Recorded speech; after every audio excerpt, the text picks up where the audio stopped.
Hello everyone, आज हम discuss करने वाले हैं the concept of EPS, earning per share. देखो किस तरीके से ईपीएस कैलकुलेट किया जाता है। हर एक ऑर्गेनाइजेशन को ईपीएस कैलकुलेट करना होता है ताकि इक्विटी शेयर होल्डर्स एनालाइज कर सके कि अगर वो एक शेयर खरीदता है तो उसके लिए कितनी अर्निंग अवेलेबल है। तो किस तरीके से हमें ईपीएस कैलकुलेट करना है, तो सबसे पहले आपको यहाँ पर इनकम स्टेटमेंट को देखना पड़ेगा।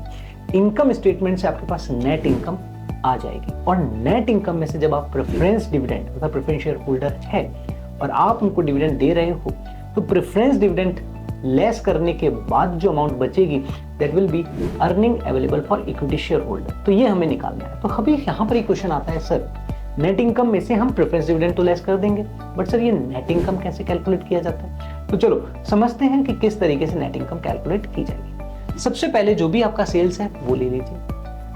सेल्स में से COGS, cost of goods sold, उस सेल्स जितनी यूनिट्स आपने सेल्स की है उस पे आपका COGS, cost of goods sold कितना लगा है। मतलब लेट्स अज्यूम आपने 1 लाख यूनिट सेल्स की है तो उस 1 लाख यूनिट्स को बनाने का कितना लागत है, that will be the cost of goods sold. What is the cost incurred for 1 lakh units, that is the COGS, ठीक है, which is connected with the sold goods. So COGS less करने के बाद जो अमाउंट बचेगा that will be operating profit, और operating profit में से आप लेस करोगे सेलिंग एंड एडमिनिस्ट्रेटिव एक्सपेंसेस और अदर ऑपरेटिंग एक्सपेंसेस, तो उसके बाद आएगा EBIT, earning before interest and tax. अब आपका जो earning before interest and tax है उसमें से इंटरेस्ट आपको लेस करना है। What is interest? अगर आपने कोई बोरोइंग कर रखी है, so whatever the amount interest rate you are paying to the on that borrowing, then you have to reduce that amount. So that interest आपको लेस करना पड़ेगा from the EBIT। So EBIT में से interest less करने के बाद जो amount बचेगा that will be the earning before tax. और अर्निंग बिफोर टैक्स, अब यहां पर आपको देखना पड़ेगा कि सर अर्निंग आफ्टर टैक्स कैसे कैलकुलेट होगा। So you have to check what is the tax rate. So जो भी इफेक्टिव टैक्स रेट है you have to reduce the tax rate from the EBT, ठीक है ना, earning before tax. Let's assume 40% tax rate है और let's assume the EBIT is 10 lakh, ठीक है। सो 10 लाख अगर EBIT है तो उसमें से 40% टैक्स लेस करूंगा, मतलब 4 लाख रुपीज, तो remaining the profit after tax that is 6 lakh rupees. So this profit after tax will be net income. इसे ही नेट इनकम बोला जाता है। अब ये क्वेश्चन आता है, सर क्या इसी नेट इनकम पे हमें EPS कैलकुलेट करना है? क्या मैं ये कर दूं कि सर नेट इनकम है 6 लाख और 1 लाख मेरे शेयर होल्डर्स हैं, 1 lakh share holders and the net income is 6 lakh, so EPS is 6? No, this is not correct. You have to check whether you have preference shareholder or not.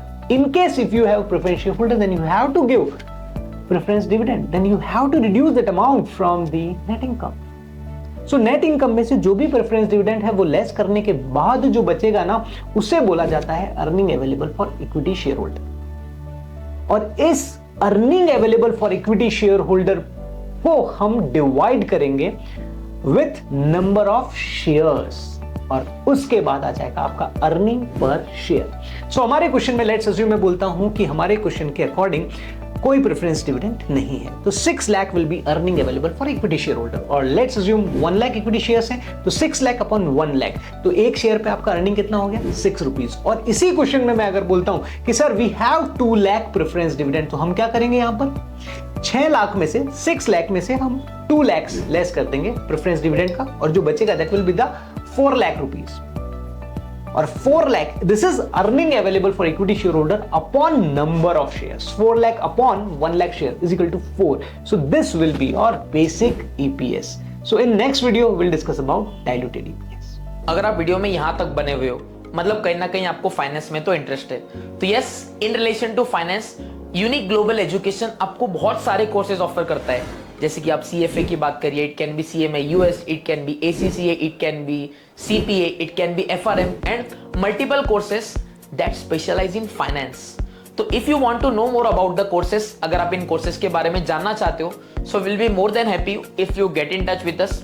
तो जैसे कि आप नीचे देख सकते हो contact number, so you can इधर call to our experts on the below given number, और इसी वीडियो के डिस्क्रिप्शन में हमने वेबसाइट का भी लिंक दिया हुआ है, आप वेबसाइट पे जाकर विजिट कर सकते हो and you'll get to know a lot more. So otherwise आप चाहते हो to know more about the courses and अगर आप चाहते हो a proper career counseling, तो इसी वीडियो के डिस्क्रिप्शन में हम लोगों ने एक गूगल फॉर्म का भी लिंक अटैच कर रखा है।